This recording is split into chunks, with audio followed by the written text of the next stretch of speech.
Presyo ng karneng baboy sa retail market, walang paggalaw. Ilang hog raisers naman ng mga pork producers nananawagang higpitan ang unsafe frozen meat. Detalye mula kay Tina Nolasco, RH9. Good morning, Tita Teens. Good morning, Kuya Angel. Nananatiling matatag na ang presyo ng karne ng baboy dito sa retail market sa Tondo, Maynila.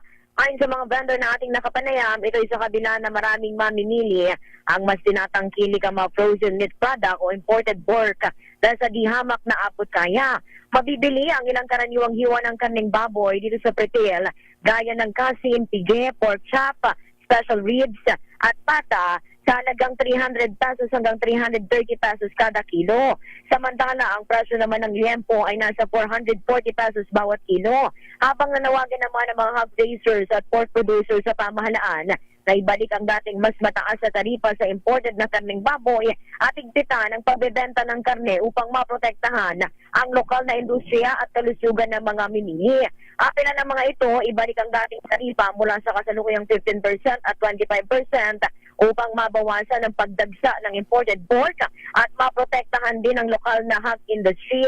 Kaya ng mga ito, mahalagaan nila ang mahigpit na inspeksyon at tamang storage ng karne upang maiwasan ang panganib sa kalusugan.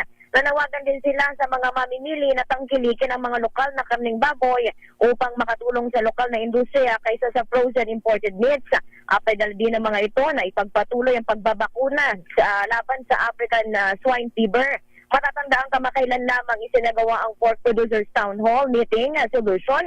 Kamakailan noong unang iginiit ng mga Pork Producers Federation of the Philippines, Agricultural Sector Alliance Party List at Philippine Pork Council Alliance ang pangangailangan na matugunan ang umano'y over-importation ng baboy. Ito, si Manila Girl, RH9. Oo. Manila Girl, kumustang itlog? Oo, Kuya Angel. Magsasampung piso na daw ang isang itlog Oo. Mamaya nga bibisitahin natin ang Blumentritt. Ito bagsakan ito ng itlog dahil ito yung kilalang bagsakan ng itlog dito sa Maynila. Alamin natin yung presyo ng itlog. Pero sa huli nating monitoring nitong mga nakaraang linggo ay pumapalo sa 6 pesos ang kada piraso ng itlog at yung kada tray naman, Kuya Angel, ay tumaas na ng 20 pesos. Pero iniuugnay yan ng mga vendor o supplier din mismo yung mga wholesale na nagsusupply ng itlog dahil yan sa tag-ulan at mababang supply.